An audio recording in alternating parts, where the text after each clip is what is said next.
So, Coach, we start everything with the opening tip. Tell us just a little bit about yourself, where you've been, where you've gone and where you've been, where you came from. And then, give our listeners, I'm sure most coaches, especially in Illinois, are familiar with you, but give us a little bit about, Bolingbrook basketball and maybe what you guys got coming up this year and how things are going. Yeah, first off, thanks for having me on, you guys. It's a pleasure to be on here with you on the After the Timeout pod. I'm originally from Iowa. I grew up in Cedar Falls, Iowa. I played for a legendary high school coach, Jerry Slikas, who we may or may not get into more about him here later on today, depending on where things go. And so I graduated from Cedar Falls High School in Iowa. Made my way out here after graduating from the University of Northern Iowa. I was the head men's basketball coach at McHenry County College in Crystal Lake for 3 seasons. And then after that, I worked at the Chicago Bulls Training Academy as the manager of operations there for 7 or 8 years. And then I believe in 2007, I became the head coach at Bolingbrook High School, and I've been there ever since. We've had a fair amount of success there, mostly because of our players and despite the coaching that happens at Bolingbrook High School. So we've been very, very fortunate to have some really quality players through our program. I think currently we have 7 guys playing Division I basketball at this point. And so, we've had a level of success in large part because of the culture we've been able to build, but mostly because of the players that have come through the program. So, this year, we hope to continue that success, but each year is different and each year brings new challenges. So, it's going to be a good season for us. Hopefully, we just want to get to work and see where it goes from there. So, Coach, I don't know if this is the uniqueness or the punishment of being our 100th guest. But Todd and I wanted to just thank all of our listeners and all of our guests for doing this with us for 100 episodes. So with you, we're actually going to go kind of back and forth. For those listeners that don't know, Coach kind of does something unique both on offense and defense. So as the episode kind of goes back and forth, you'll kind of hear myself kind of talk about some offensive focus and Todd some defensive focus. So we wanted to focus with you to start on the kind of implementing a fast-paced offense. For the listeners that have heard me for the last 100 episodes, they know I like to play fast as well. But I kind of want to start maybe with that bottom, like getting your players conditioned, kind of defining what shots you want, kind of how much rain you give them. So kind of just that bottom of, playing fast and shooting fast and being in condition. So kind of just take us through that base foundation. Yeah, well, let me just start by saying this is just how we do it. I don't proclaim that everybody should try to do this or that it would work great for everyone. I think it's presumptuous of a guy like me who's a little old high school coach to try to tell everybody how they should be doing things. I'm just going to speak to how we do things. And if hopefully people get glimpses of that and then can take bits and pieces of what they learn here and then add it to their coaching philosophies. And so I think anytime that you're, listening to another coach, you want information that's going to help you. And then additionally, you want confirmation, right? That you're doing things that are working, that are best practices, that maybe some of the top coaches or the top programs are doing. So hopefully, at the end of this, your listeners can get information and confirmation that what they're doing is best practice in the game of basketball. And I think offensively, we ask ourselves 2 questions. Why do we play fast? And then which is an easy question to answer, how we do it is much, much harder. So, the why is easy. And that's comes down to some simple reasons. One, it creates more possessions. So, Coach, if I'm playing you and it's a normal game, you get a possession and I get a possession, then you get a possession and I get a possession. And theoretically, we get the same number of possessions. We want our possessions to be more than yours. So that's the number one thing, is that it creates more possessions. And then that gets into a little bit of the defense, but it all kind of plays together as one. It also allows us to be more efficient with our possessions, meaning that we think when we play fast, we get better and more high percentage shots than if we play slower. In other words, if we allow you to set up on defense, the chances of us getting a high percentage shots are much lower. And that's just what we believe.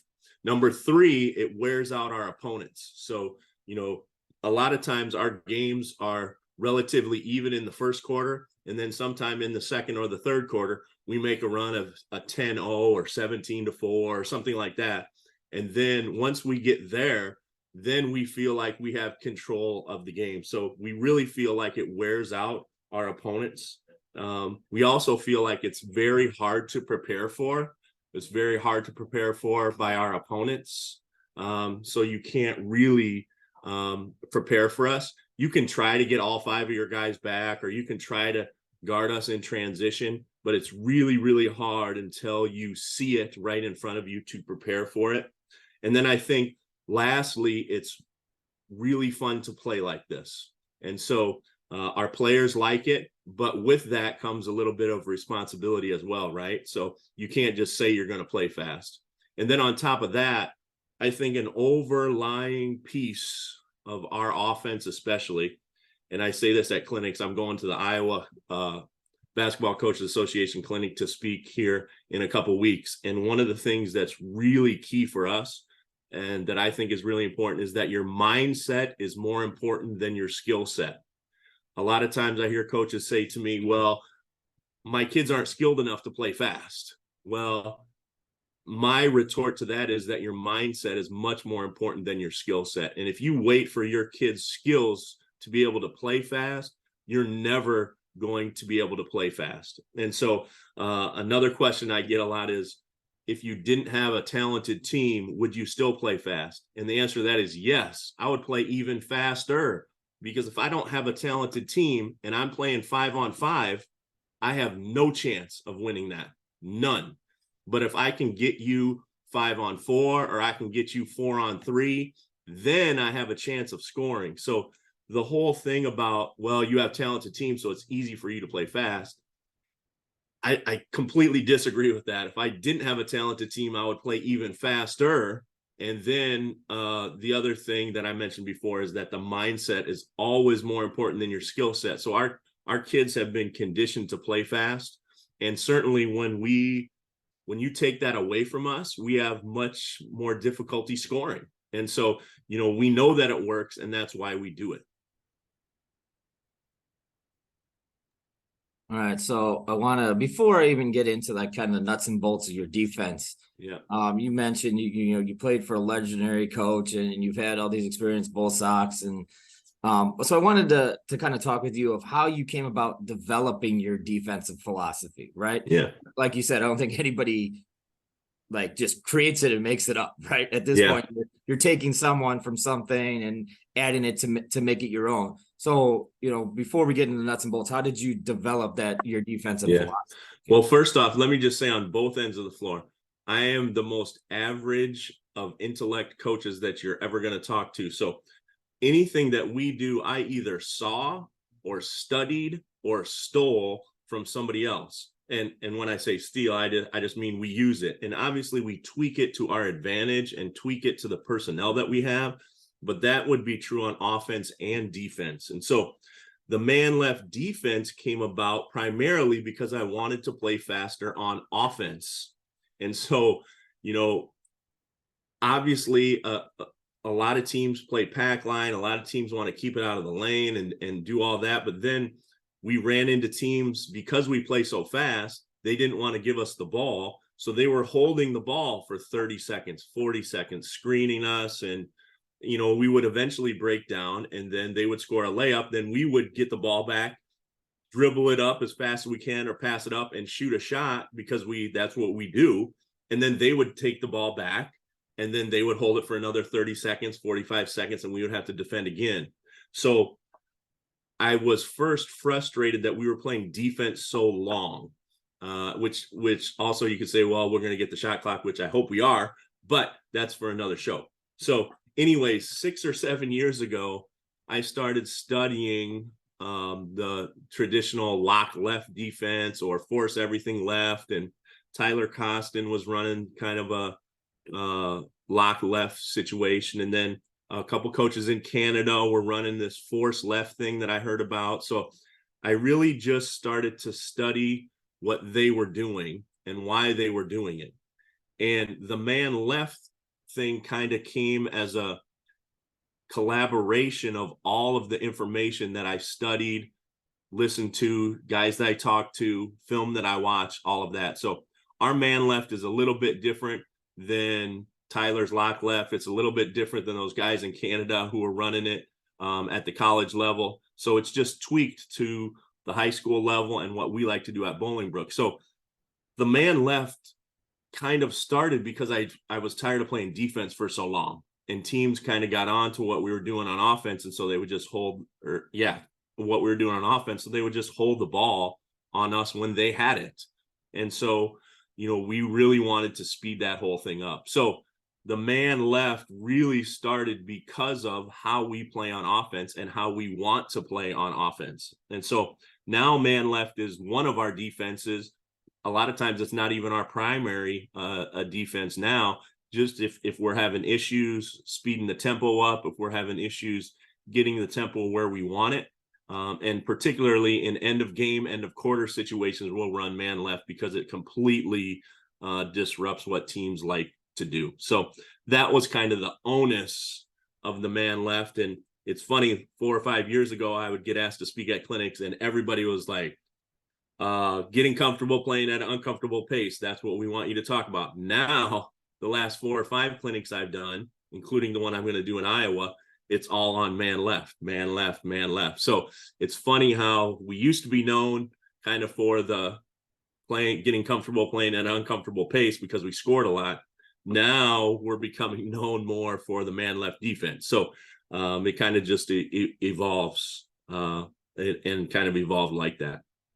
All right, so now let's get into your nuts and bolts. What are some of your base concepts? Whether you're using checkpoints, your base teaching points, kind of your rotations, things like that. Yeah. So what we do that's a little bit different. Well, first off, let me back up and tell you that shots that we don't want. That's the number one thing. And so our kids understand that these are the shots we don't want them to take, meaning our opponent. And they are in this order as well. Number one is right-handed layups. Right-handed layup is a complete no-no against us when we're on defense. Obviously, do teams get right-handed layups? Absolutely, they do. The second thing is breakaway or fast break layups. So we don't want to give up anything in transition. The third one is an uncontested three, really anywhere on the floor, but an uncontested three is unacceptable for us. And then the fourth thing we like to take away, and man left will do this no matter what offense you're going against, is what the other team likes to do best. And so those are the 4 things we want to take away from other teams. So right-handed layup, fast break or uncontested layups, uncontested 3-point shots, and then what the other team likes to do best. And with all the analytics and all of those things that we have now, what the other team likes to do best is easy to figure out. It's easy to find. And usually it comes down to just one player because one player is scoring a lot of the other team's points. So those are the things we like to do. So where we've evolved with our man left is this. We split the court into thirds. And so as the other team is coming at us, the right side of the court is the right side as the other team is coming to us, their right side. So we guard differently in each third of the floor. So the most simplistic way I can describe it is this. Theoretically, the opponent's going to bring it down the middle of the floor or something like that. We are going to deny everything to the right, and we are going to allow every pass to the left. So theoretically, to the left, we're playing pack line, and to the right, we're playing denial. Okay. And once the ball gets to the left third, then it's over. We just jam it over there, keep it over there, and really want them to shoot it in a timely basis. So when we're running man left, our goal, so to speak, is that the other team shoots it within 10 seconds of that possession. Now, if for some reason they get it to the right, people ask me this, well, how do you guard that? Well, if you are guarding the ball to the right, on the right side of the floor, you are kind of hedging to the left, making them dribble it to the left, and you're allowing one pass away to the middle, and you are certainly allowing 2 passes away to skip all the way to the left. And so we've found that teams make the easiest pass. You hear coaches say this all the time. Just make the easiest pass. Just enter it to where it's open. Great. That's perfect. Because guess who's going to be open? The guy standing to the left. And so a lot of our defensive principles are, how are we guarding pin downs to the right compared to how are we guarding pin downs to the left, for example. And so, we guard differently on each third of the floor. And so some coaches are like, well, that's really hard. It's not hard at all, because teams will voluntarily pass it over to the left, and then we jam it over there and we keep it over there. And so teams get it to the left on their own. We've tweaked that from where we started. When we first started, we wanted it on the left side before it even got over half court. And what we found, we actually play in the biggest class of basketball in Illinois, so we're playing against really, really good players.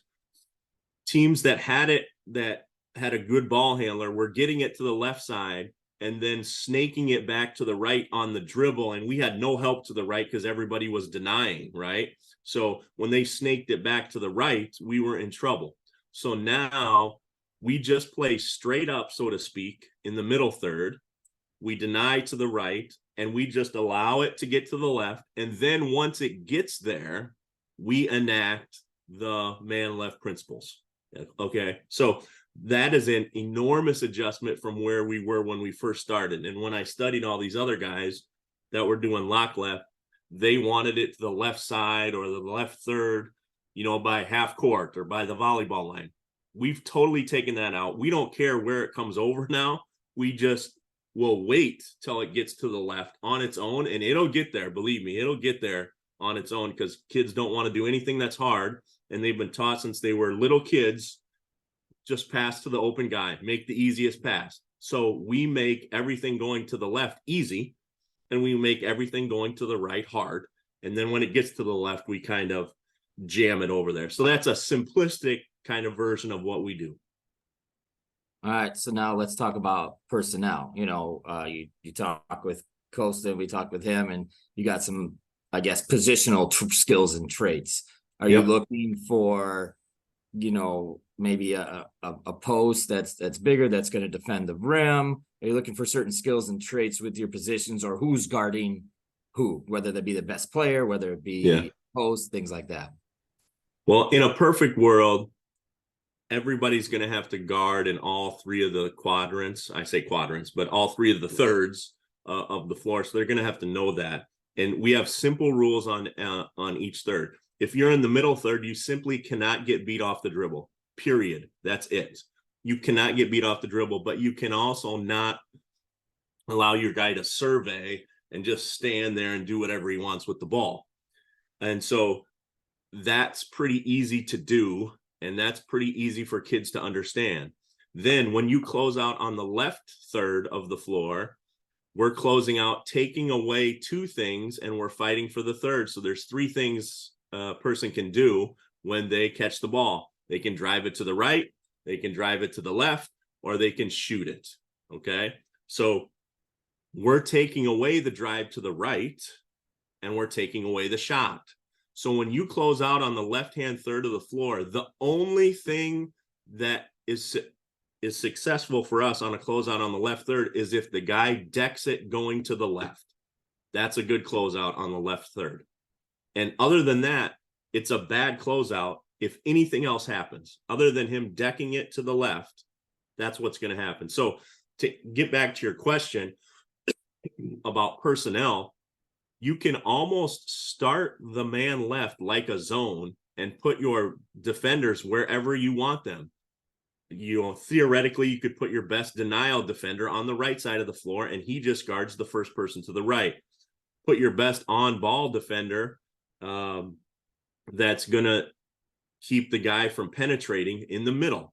And then the guy that's guarding the first pass to the left is a guy that would take away the right-handed dribble, the shot, and then he would fight for the third. That's what we call it, which is the left-handed dribble.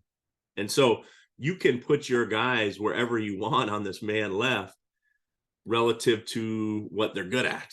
Okay. And it's almost like a zone at the beginning, because you can just put your defenders wherever you want them. You can put your big as the help defender on, which theoretically would be the left-hand side. And so you're going to have help with your biggest guy if that's the case. So there's obviously a little technique to it and those types of things, but in the simplistic form that we have time to kind of get here in today, that's what it is.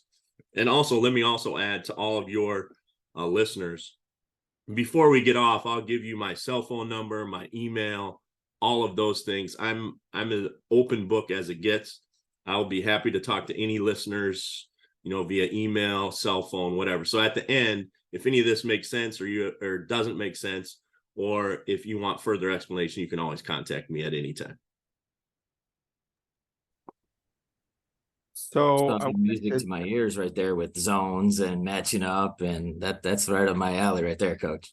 We kind of we have tweaked it enough, so we're working on kind of man left zone almost, and so that we'll just start initially like in a zone concept where we just kind of are waiting for them with our hands in the air and kind of so they are calling out zone or whatever. So we're working to tweak, and some of my assistants are working on like a 1-3-1 left or a 2-3 left, where we have a lot of these same principles, but we're playing a zone. So we are constantly trying to evolve this thing.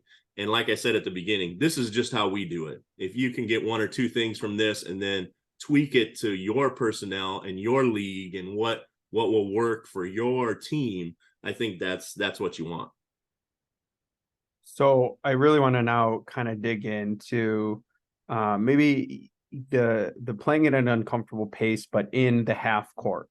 What kind of things do you do to kind of encourage that fast pace? I know for my team, we have a 1 second rule.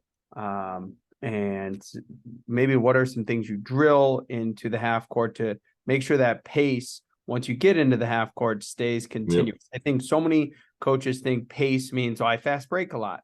But yeah, it does, but it also is within the half court. Yeah. Well, first off, let me just preface this with this, and then I'll answer the question. I think that half court offense is the most overrated thing in basketball. I think teams are not in half court offense hardly at all. I think that we're in transition. We want to be in transition about 80% of the time. So, and it's easy. People are like, well, there's no way you could do that. There's no way you could do that. Well, this is how we do it. Think of a game as 100 possessions, just so we have easy math. Okay. So I'm going to hold you to 40% shooting. That's relatively easy to do at the high school level. So that's already 60% of the possessions. I'm already in transition. Okay. Then I'm going to turn you over 20 times. Okay. That's relatively easy to do against a lot of teams. Well, that's already 80% of the possessions that we're in transition. So, and then on makes, we like to get at least one layup on opponent's make per quarter. So then you can add 4 more possessions that we were in transition even on your make. So theoretically, we want to be in transition at least 80% of the time. Now, we play a lot of teams that are so scared isn't really the right word, but they want to prepare for us, so they get all 5 of their guys back.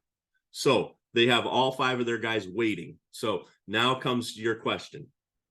We like to keep the highway open, and by that I mean the lane is open.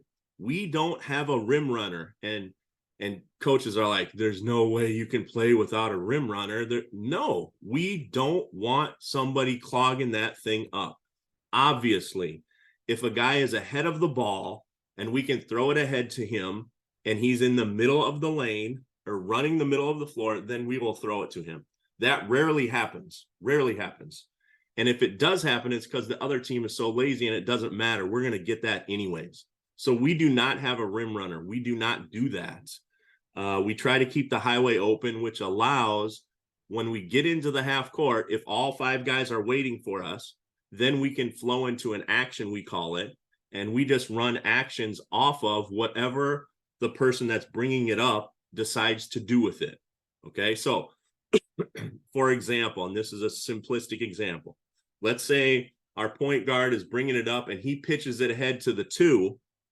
There's automatically a ball screen from the trail 4 that happens. It's just automatic. And then we play off of the advantage, we call it. So we are just trying to secure advantage off of how fast we play. And then we play off of that. Okay. So people are like, there's no way, that's all we do. Okay. So theoretically that happens. So let's give another example. Somebody will say, well, what if they're denying the pitch ahead? No problem. The guard will take it as far as he can, or he will pitch it to the trail guy. And then we'll have a double gap with our guy already in the corner. And our trail guy can attack that advantage that he just got with the pitch. Okay, so we like to keep the highway open so that our ball handlers can get into the lane, get on 2 feet, and then play off of that. And so it's as simple as that. And once we get into the lane, you're really in trouble against us because now we're playing off advantage. So if I kick it and I've been to the lane, there's going to be a long closeout. Well, guess what that long closeout is? That's an advantage for us. And so we play off of that. And then we continue to play. So when I said at the beginning, it's really hard to scout us, it is really hard to scout us because you don't know what we're going to do. We're not running an offense. We're putting pressure on the rim. That's what we call it. We put pressure on the rim by getting to the lane, and then we kick, and then we play off advantage. And then we just keep doing that until we gain advantage. Now, sometimes we're not very patient with it. Sometimes we try to gain advantage after 1 pass, and we need 2, 3, or 4 passes to gain a bigger advantage. But a lot of times we gain advantage right away because of the action we run, or just something as simple as pitch ahead and the guard cuts through. We don't even need the screen then. We hit the trail and then there's a double stagger or something like that. So our kids just understand actions that we run off of transition, and then we play. Certainly when the game really, really, really slows down, like a dead ball or something like that, we'll either run an action or we can call a set as well. But our sets are usually double actions of some sort, like Spain or Miami or something like that. And then once we do those, then we play off of the advantage that those create. And so, again, it sounds simplistic, and it really is, but there's a lot more to it than that. You would kind of have to come to our practice and see how it all kind of flows together and all of those things. We do a drill called transition progression every single day.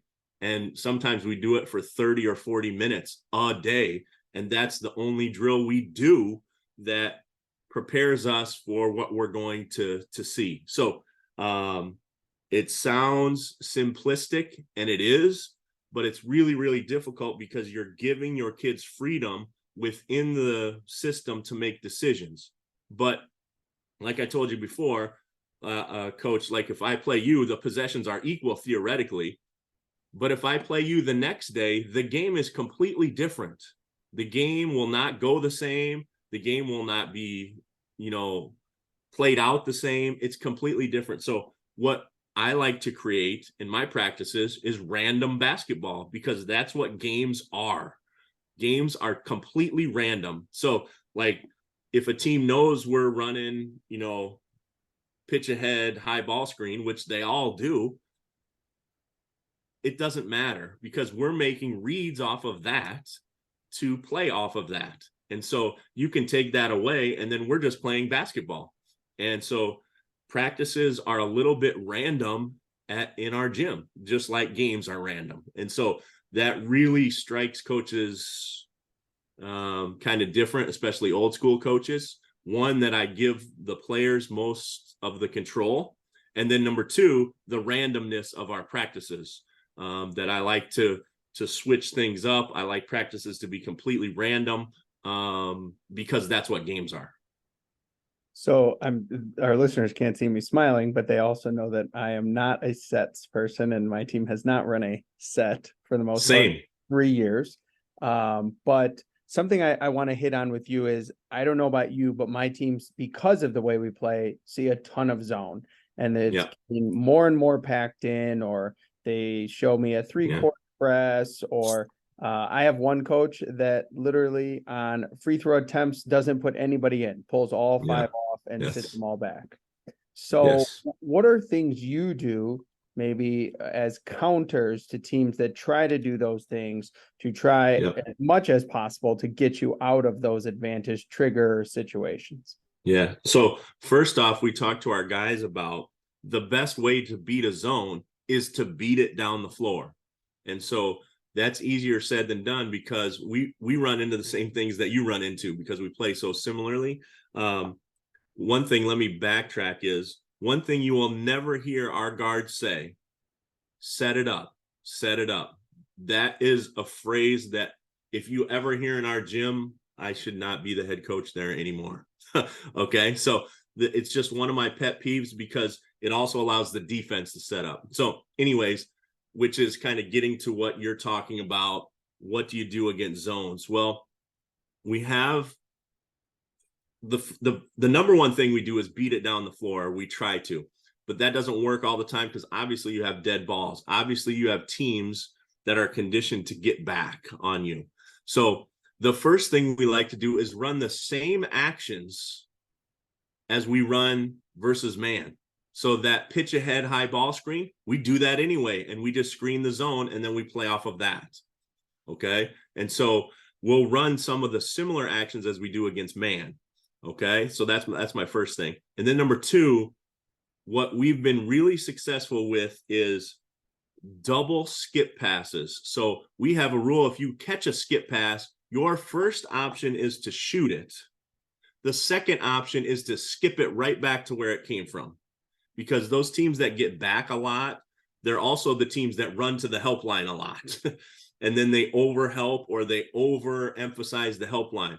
So when you catch a skip pass, our guys are told, or at least drilled, your first option is to shoot it. Your second option is to throw it right back to the guy that just threw it to you. Okay? Because of the shifting of the zone. And then obviously we have some pin down stuff and some other stuff that against zones, it's funny, because against zones, I do run some sets because I want them out of that. And so I run a couple sets that usually get the teams out of zones. And if they don't, we'll just keep doing them. And so I run not a ton of sets, but we run way more sets versus zone than we do man, because of the very thing that you're getting to. But I will tell you this: we won't run a zone set until probably mid-December, because I don't, even if we play teams that play primarily zone, because I don't want them so used to running a set to get them out of trouble. If I'm doing that, that's going to be like in the sectional final, or like a conference game late in January. So we don't start running sets, man or zone, until probably mid-December. And we take some L's because of that, but I don't want our kids with the crutch of running set after set after set after set and thinking that, oh, well, they're in this, so we have to do this. No, your job as a player, at least at Bolingbrook High School, is to figure out what we're doing and to play within the concepts that we've given you.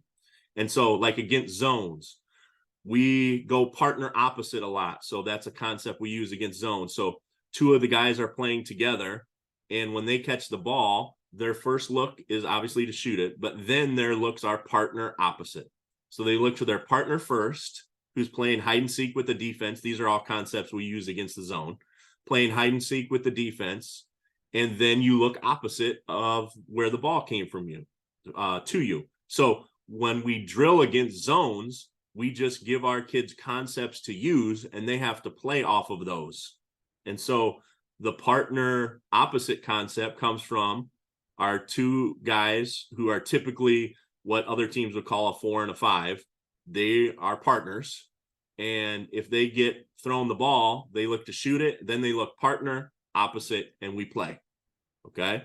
And then we play in flat triangles with the other three, meaning that you're in a triangle with in between your defender and the ball.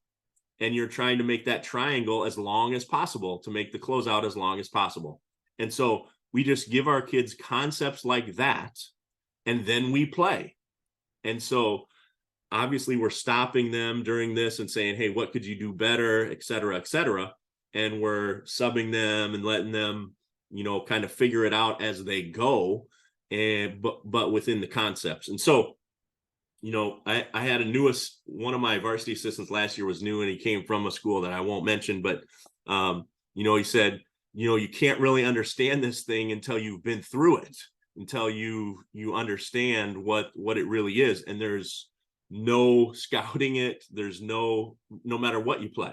And so, that's just what we tried to do, especially against the zone, but against man too, is play off of concepts instead of sets. Now, once it gets to mid-December or so, I'll start putting in some sets and some quick hitters versus zones to get teams out of it, so that we can play a little faster, if that makes sense. So, all right, let's go back to defense here. You talked a little bit about on-ball defense, your closeouts, things like that. But I want to tweak it a little bit, since you already talked about it, to talk about adjusting your players to those different. God, you said you combine all these different techniques, right? When they go up, they're playing, you have your denial, right? You're denying that side. Those teams are usually forced into a checkpoint, right? No middle.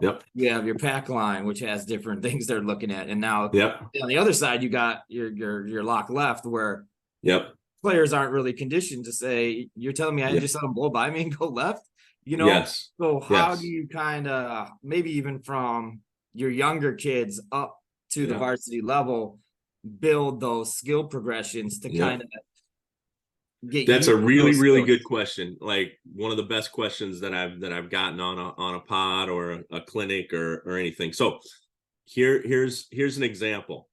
Since our kids have been like in second grade, they've been taught turn them as many times as you can, no matter where they are on the floor. So when we're in man left and a guy is decking it to the left, we don't want him turned. We don't want him to turn, because if he turns back and goes to the right, we have no help there. So this is an example of what you're talking about. In our kids, and we have in general, we have quick, fast kids at my school that can turn them. Okay. So how do we get rid of that habit, so to speak, and get them conditioned to all the things that you were talking about on the defense? Here's how we do it. We play short-sighted games, and we play short-sighted games with different rules every day, depending on what we need to work on. So, for example, I'll give you an extreme example. We'll play 3-on-3, and we don't want right-handed layups, right? Well, guess what a right-handed layup is worth if you get one? 10 points. Guess what we're playing to? 15. Okay, so if you get a right-handed layup, you're going to lose. Okay, my guys don't like to lose, right? So because of that, they figure out a way to not give up right-handed layups, if that makes sense. Okay, so whatever we're having problems defending, that's what's worth the points in our short-sighted games, if that makes sense. So the example I gave you is the right-handed layups. Okay, but you could put any skill or any technique that you wanted towards that. So we might play a short-sighted game of 4-on-4 where, if we're having trouble defending pin downs on the right-hand side, if you score on a pin down on the right-hand side, that's worth 10 points. Okay. Whereas a pin down on the left-hand side isn't worth 10 points. That's worth like 3, because a pin down on the left side is acceptable. You see what I'm saying? So we adjust the rules of the short-sided games to whatever we need to work on, if that makes sense. And it seems simplistic. And again, it is, but our kids don't want to lose. So they figure out ways to do that. And then obviously we give them the emphasis of the short-sided game, like what we're working on. We tell them what it is. And so I'm not really big on technique. Like some guys are like 2-hand closeouts and then drop the 1 or whatever it is. We don't do any of that. We tell our guys what we want the outcome to be, and then we let them figure out how that is. Some guys, say on defensive slide, you shouldn't cross your feet. I don't care. I don't care how my kid defensive slides at all. As long as he keeps in front, like I'll tell him, you got to keep him in front. I don't care what his technique is on his defensive slide. I don't care if he can put a piece of wood in between his 2 heels, or that his feet get too close together. Don't care about any of that. So the short-sided games are how we take care of a lot of those habits. And then we put randomness in those short-sided games as well. And then we go from there. So again, it seems simplistic, but when you do this stuff over and over, and then you drill it over and over, that's how we get the results that we need. All right, so I'm going to follow. I'm just thinking out loud here. Do you do anything with your quadrants or your thirds, right? Obviously you could do that short-sided game on the left, right? And you got to keep it there and enforce it there. Maybe you have someone in the middle, obviously, because you don't want it to get back there. But is that kind of stuff you emphasize too, or are you just doing it in general, or you kind of working on those sides within those skills? We'll do closeouts on each third of the floor, because the closeouts are completely different depending on where you catch. But when we're playing short-sided games, it's usually using the whole floor so that they have to get used to, doing all of it, if that makes sense. Switching back and forth from yes. So because you can't, it's not, I don't want to say realistic, but it's not real to just guard on one side of the floor. Right. And no doubt. I had this debate with one of the coaches at my 4-on-4 shell. I have no idea why teams do that. I don't understand why teams do 4-on-4 shell, because that never happens in a game, the shell situation, because then it brings up how are we going to help? How are we going to rotate on the 4-on-4? Well, guess what? You're never going to rotate 4-on-4 ever. Never. You're never going to do that. So why are you doing that? Why are you debating how you're going to rotate on the 4-on-4? The offense should score every time, to be honest. Yes. If you want to play 4-on-4, I get that, because it makes you defend a larger space. I understand playing 4-on-4. I don't understand why teams do 4-on-4 shell and then they go live with it and then they debate how they're going to rotate. You're never doing that, because you're going to have a 5th player out there. And so once the rotations start, so anyways, now I'm getting into things that are pet peeves of mine, in particular. So do I play 4-on-4 in the half court during my practice? Absolutely. I do a ton of short-sided games with that. But guess what? I don't care about the rotations when I'm doing the 4-on-4.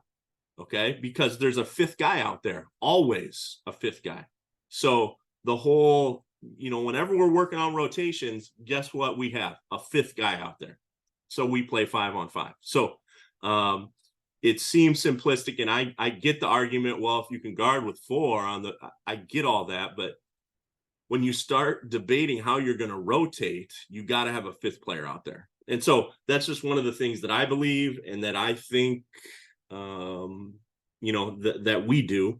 So certainly we play 4-on-4, but I never do 4-on-4 shell unless I'm talking about the positions that you need to be in, the initial positions.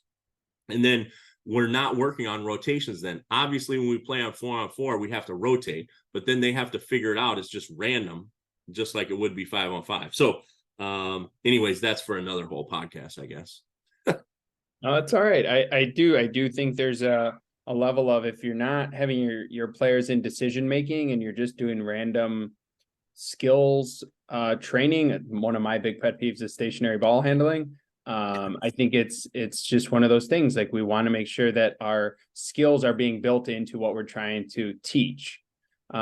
Which is kind of, you had mentioned, an interesting kind of incentivizing defensively with giving up a right-handed layup being 10. So I'm just curious, in the offensive end, what kind of things in practice are you kind of incentivizing or promoting to kind of have them lead into the shots you want them to take, the way you want them to play? How does it tie into? Yeah. So the exact opposite would be true on the offensive end, right? So if we're having problems making the extra pass, for example, when we play our short-sighted games, we call it a click, click, boom, click, click, boom shot, right?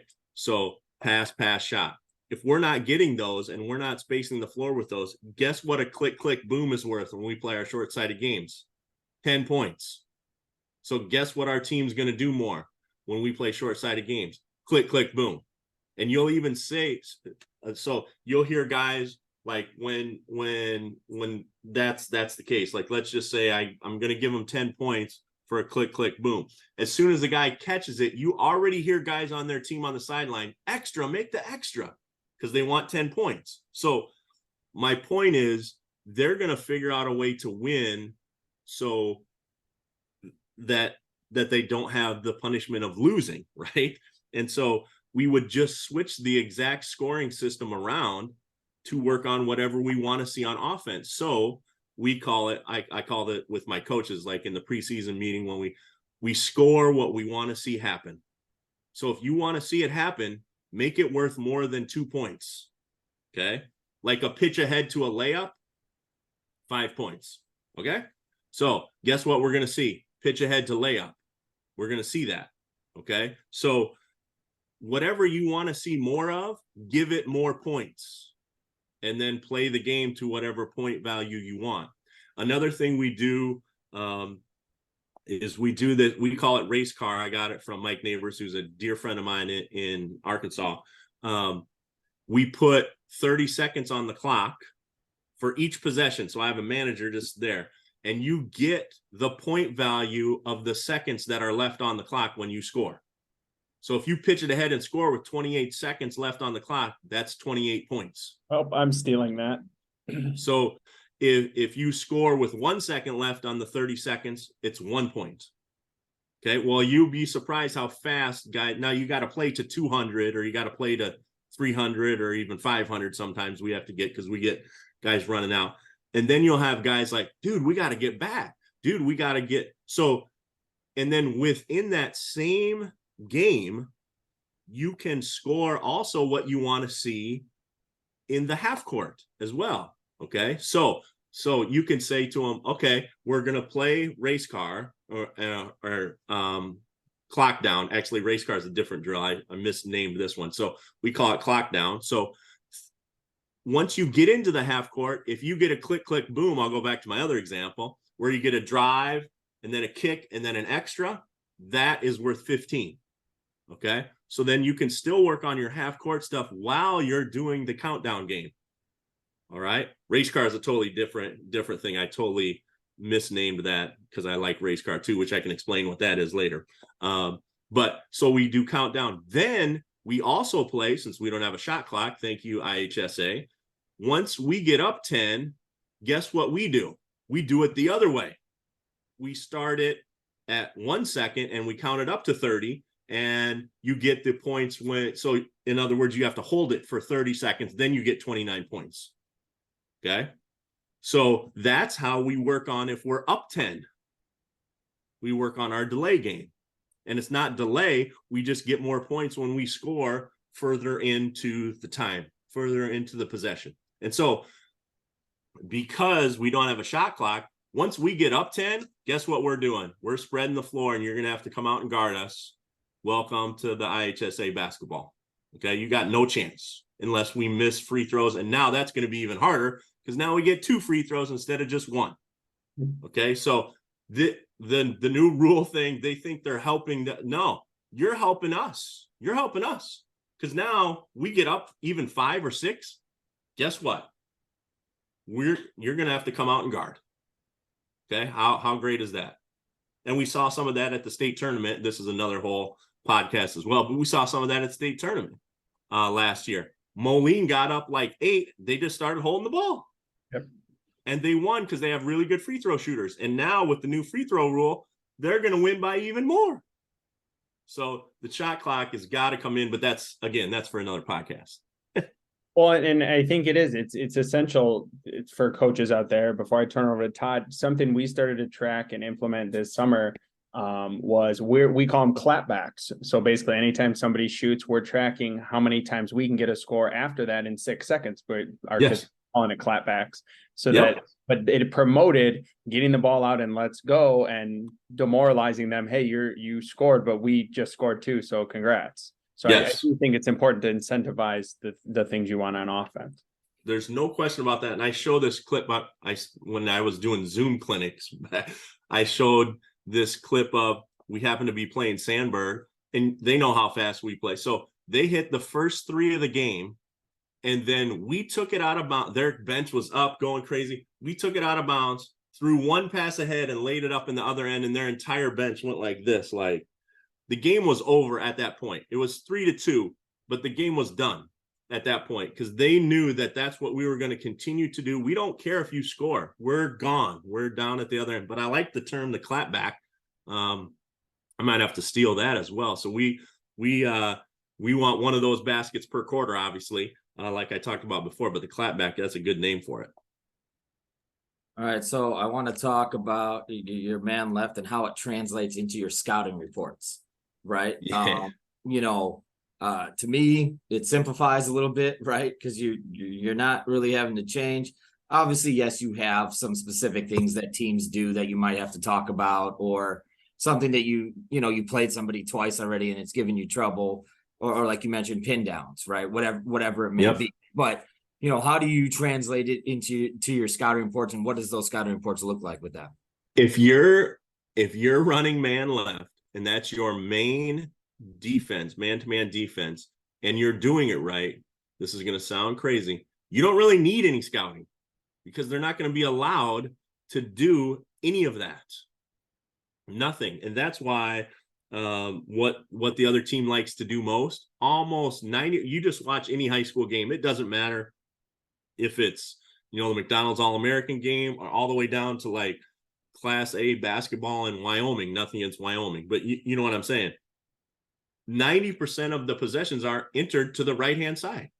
90% of specials, no doubt, going to the right, at least initially. So it really blows up whatever they want to do. And so certainly once it gets to the left, and so like if they want to enter it to the left, great, that's even better, because now it's not coming back to the right. And so it really makes scouting a lot easier because you don't have to, go through other teams set after set after set. Now, if they get to the set and you don't defend it right, then you're going to be running around and you're going to give up layups. Okay. So you got to be kind of tight in what you're doing. I've been through all this stuff that you're bringing up. Like, we'll run man left and not do it correctly, or kind of have a breakdown, and then we're just having to fix it. That's what we call it in our program, is just fix it, which we do.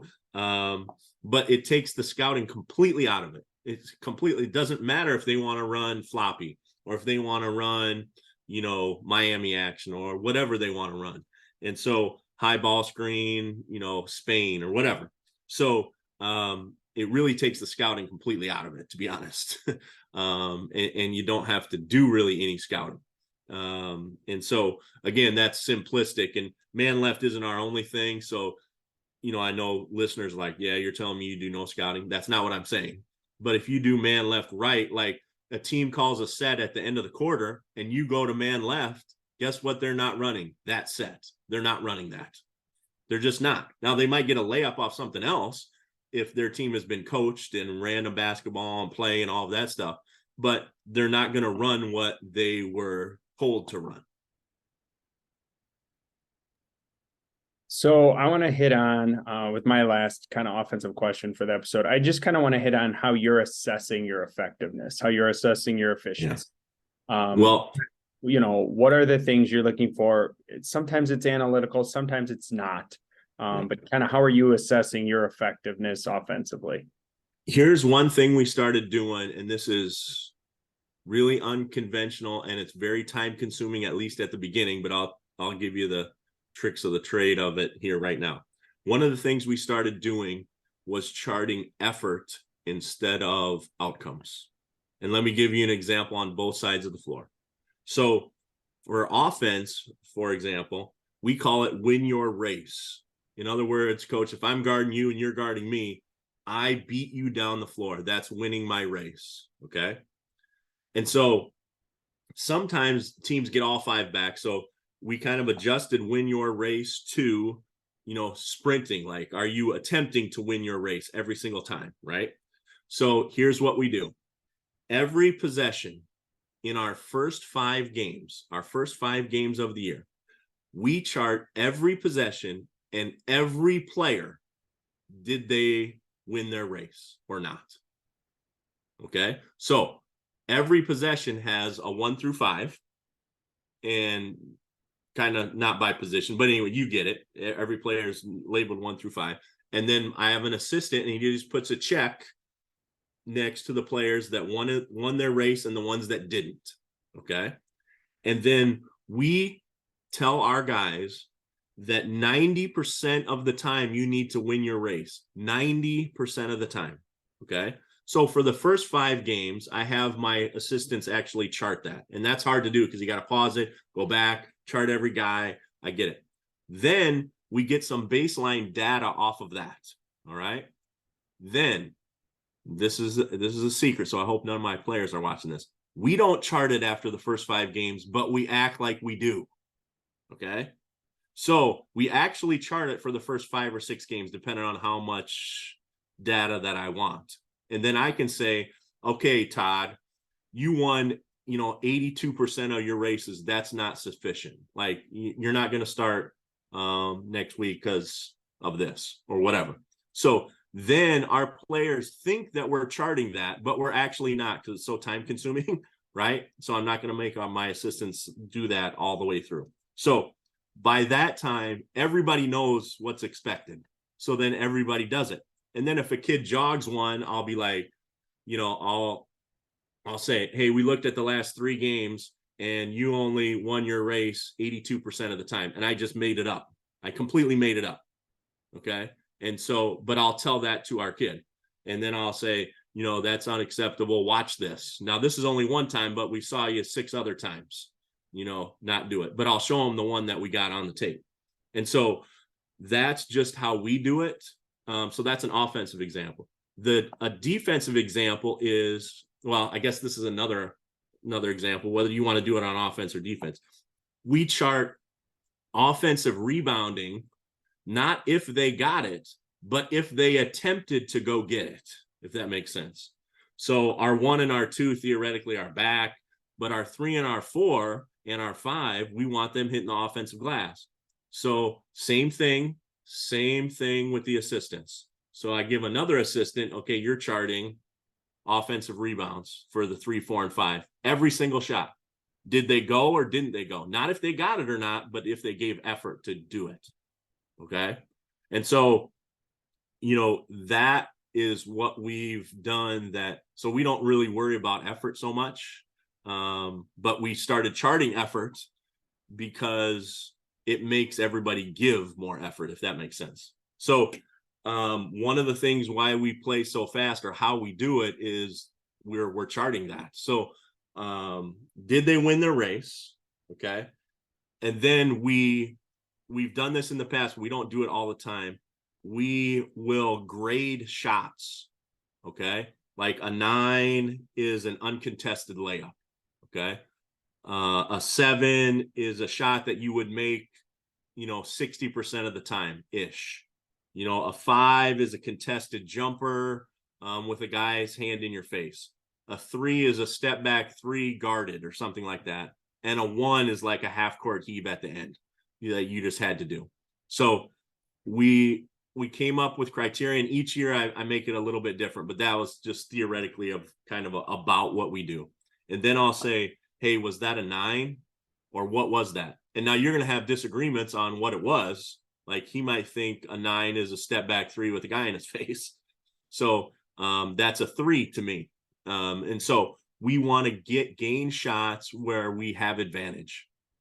And so we've done that in the past as well. So, you know, we just emphasize what we want to see. And I know it sounds simplistic, and we score what we want to see in our short-sighted games. And then we give reward for doing what we want to see, usually by way of points. And so that's how we, you know, in the short term, get them to play really, really hard. And then when they're used to playing at that pace, they just do it. So like when we're working on our press breaker, for example, we have to, when the ball goes through, our guys are so quick at just getting it up and we just fly it up. When we're working on our press, we have to make the team take it out of the net, throw it to my assistant. He holds it for a 2 count, throws it back to them, and then they can start playing, if that makes sense. So when I'm working on our press, even against our second unit, we can never even get set up in it fast enough, and they're already gone. Okay, so that's how conditioned we are at playing fast. So it's just, you can't just do 1 or 2 of the it's all of it plays together. The man left plays into it. Mindset over skill set plays into it. How we drill plays into it. All of it. The culture that we have on our team plays into it, because if you don't have good culture, kids aren't going to play hard. They're not going to play fast. They're not going to play unselfish. So if that needs, so that's a big part of it. How my assistants and how I address the team is part of it. So I say this at the beginning of a lot of my clinics. Everybody wants their kids to play really, really hard all the time, and they want them to go really, really hard, but it's unrealistic to expect them to play really, really hard if they don't feel valued. And if they don't feel valued, they're not going to play hard. So until you start making them feel like they're valued, no matter what their role is, they're not going to go hard. And so you want uncharacteristic effort, but a lot of coaches don't make their kids feel uncharacteristically valued, if that makes sense. And so everything that we talked about today plays together. It all plays together. And so you can't, at least at my place, you can't have one without the other. You need your kids to feel valued. You need to treat them right, and then they'll start to go hard. And then all the things we talked about, X's and O's, then they'll start to produce off of that. All right, so I'm going to combine kind of the last 2 questions and make it overall defensive philosophy. Since you talked about, you know, not playing your man left all the time and using, you know, different things. So I guess what are your, you know, some of your adjustments, whether, you know, you're talking about full court pressure or when you're looking to change it up. And then, you know, like action sets, obviously you play against a ton of great players. So I was going to say get on heaters and, you know, you got to make adjustments to it. You know, some of those things that'll give your defense trouble. The first response I have to that is I go on feel a lot.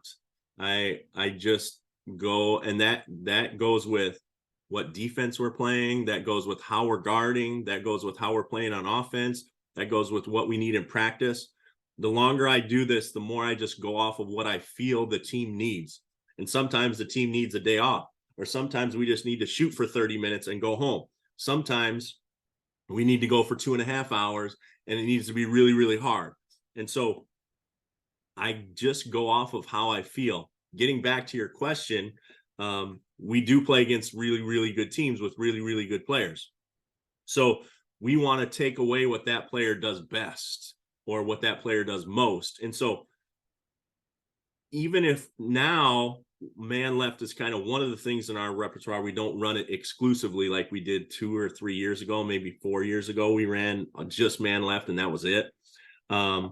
So now we have different things in our arsenal to take away other teams' best players. Like we might play help line and pack line with 4 guys and complete denial with the 5th guy. And so we'll work on those things and we'll play short-sided games with those things where if the man that we're trying to not let touch the ball, if he touches the rim with a shot, that's 10 points. So in other words, if he gets a shot off, it's 10 in our short-sided game. So everyone is working to take away that player. It's the main responsibility of the guy that's denying him. But it gets to your question of, well, what do you do to adjust? We are constantly making adjustments and tweaks depending on who we're playing. We'll rarely run the man left, just man left in its purest form, unless we think, we can really take advantage of that team. And so, my assistants do a really, really good job of preparing our guys with what other teams like to do. And then we expose them to 2 or 3 of those things, and we like to take those things away. And that's right up the man left alley anyways, because that's one of the things we take away. And so, that's what we try to do on defense. And then on offense, we try to do the exact opposite. We try to get to the lane. We try to attack the rim. We try to put pressure on the rim. Then we play unselfishly and attack advantage. So we just do the exact opposite on offense, but we try to do it with a pace that's really, really fast. So as we move into our last 2 segments, the first one we call 30-second timeout. I don't think you're going to have I could probably guess maybe one of the topics you're going to bring up, but it's your opportunity to talk about you or your family or your program or something you want your listeners to know about, or ask Todd and I a question. There's no referee in your 30-second timeout, so the floor is kind of yours for as long as you'd like. Yeah, well, first off, thanks for having me on. I know the last thing I want to, seem like is a guy that everybody should do what we do. And that's not the case at all. So let me start off with that. Secondly, if anybody ever wants to contact me via email or cell phone, I'm going to give those out here right at the end, right before we get off. My family's most important thing to me. I have a daughter that's in college. She's a freshman, so we just took her up to Carroll University. I have a son who's a sophomore who will be playing for me, so that's exciting. But we all have work to do, and so I think we need a shot clock. I think it's important. I don't understand how states like South Dakota and North Dakota can have a shot clock and Illinois doesn't. I understand all that, but I think we really need a shot clock. That would be my number one thing if I had to say something about the game that I would like to have changed. And then advice I would give to parents and players is just clean out all the noise, all the social media, all the stuff, all the shrapnel that's around you, social media wise. And I would give that advice to coaches as well.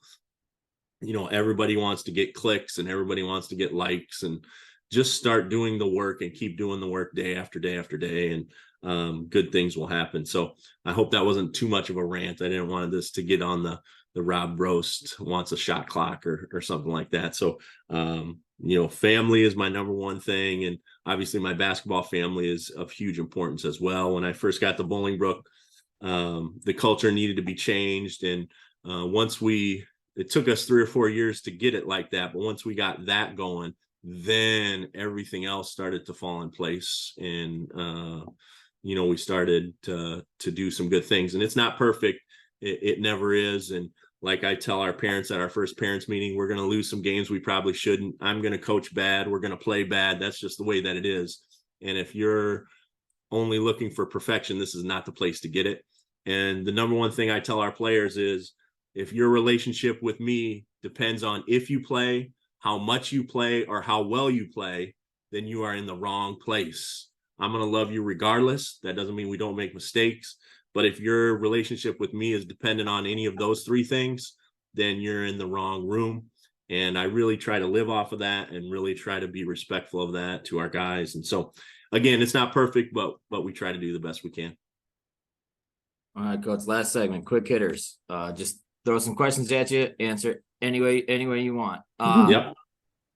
Greatest influence on you as a coach? Could be a person, could be an experience, whatever it may be. Yeah, I think the greatest influence on me as a coach I would mention 3 specific people. First is my dad, just because he's my dad, and he taught me how to treat people with respect, but still go after the things that you want. Secondly is my high school coach, who passed away in 2016. I kind of referenced him earlier. He was a great friend of mine, a great mentor of mine. Unfortunately passed away in a car accident in 2016, but great mentor. And then the third is Don Showalter, who was really close with my high school coach. And, he's obviously won like 10 gold medals with USA basketball and all the things that he's done, but he's been a great mentor to me as well. All right. Favorite new drill, or I'll even go with you with concept you've picked up in the last year. I would say my favorite thing to do is to play the short-sided games. I think it's the most effective thing, and score what you want to see. So if you're having trouble defending a pick and roll, say, then start the short-sided game with a pick and roll. And if they score off the pick and roll, they get 10 points and they're going to win. So I would say score what you want to see out of the short-sided games. That's our favorite drill. But we do transition progression every day. There's a lot of things that I really, really like. And I could list 3 or 4, but the short-sided games with scoring what you want to see is probably the number one. All right. Give me your best place to eat in the Brook. Best place to eat in the Brook, man. That's a tough one. There's a lot of good ones. I live out here in Aurora, so I'm close enough. That's a tough one. My go-to, and this is not in the Brook, is Chamagaucha, the steak place. Oh yeah. That's in Downers Grove, so I might just have to sneak it in a little bit. Close. It's close. 10 minutes north. It's really expensive. We can only go there on special occasions. But that's my favorite spot. All right. Favorite bus story going downstate. Favorite bus story going downstate. Well, I will say it's funny because our and people may or may not get a kick out of this. I don't know. Our district is always like, well, we don't have money for that. We don't have money for that. We don't have money for that. Well, we made it to state, and I got an email like, hey, come by central office so you can get your meal money and all the stuff that you need for state. And all of a sudden we had like an unlimited supply of meal money, like where we were staying. I mean, it was interesting, outrageous. And so, I give them props for that. And then I was like, is this just like what are we doing? Like, there was no like, okay, it's $5 per kid. It was just like, here you go, get whatever you need. It was very similar to that. And so it didn't really have anything to do with the bus, but I remember telling the first time we made it, and we've made it 3 times, I was like, dude, and I didn't really know what the process was. I didn't, know any of it. And so, that was shocking, but in a really good way. So, I mean, we were getting our kids like Buffalo Wild Wings and Chick-fil-A and all that stuff, but then we're Olive Garden. I mean, it was crazy, but there was no like $5 per kid. There was none of that. So that was great. And you're hoping now this time, do I have to pay this money back? Right. That's exactly right. Your favorite professional player of all time, could be any sport, NBA, NFL, whatever it may be. I mean, I obviously have a bias toward our pro players that I've coached. So, I don't want to hurt any of their feelings. So therefore, I'm not going to say any of them. Yeah. I'm going to say probably my favorite professional player of all time is probably Magic Johnson. I grew up in the 80s, and it was always Bird, Magic, and my best friend loved Larry Bird. And so I don't know if I just liked Magic because there was the rivalry thing there or whatever, but I would have to go with Magic Johnson. All right. And for you, maybe in the next couple of years, what's a new goal for you as a coach? Man, I just want our guys to become better people. And I know people are like, really? We don't really do a lot of goals for our team. Like, I don't say we need to win this many games or that many games. We just talk about stacking good days upon good days. And obviously I'm looking forward to the next 3 years even more because my son's going to be playing for me. So that's going to be a special thing. And so, you know, we always want to get better as a program. And certainly I'd be lying, you know, we've been to the Final Four 3 times and we haven't won it yet. So, you know, it would be great to one time to cut the nets down, you know, in that last game, but a lot of things have to go right. And you got to get kind of lucky. You got to have a right group of guys and you got to stay injury free and all of those things. But that would be the ultimate for sure.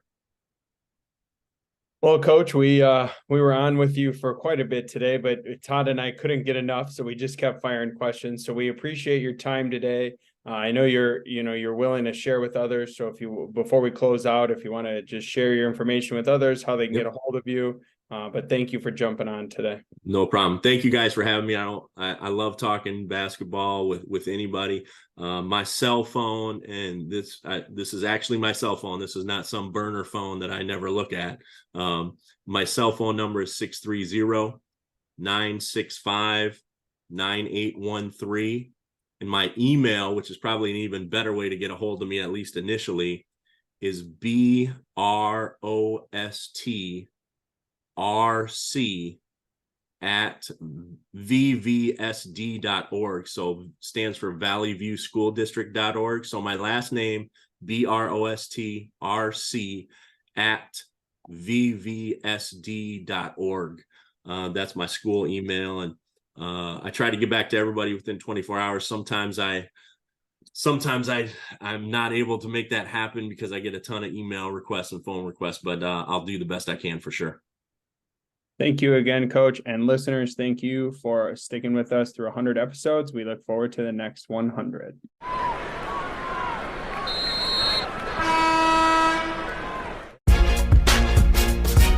Thank you for listening to another episode of the After the Timeout podcast in concert with the Illinois Basketball Coaches Association.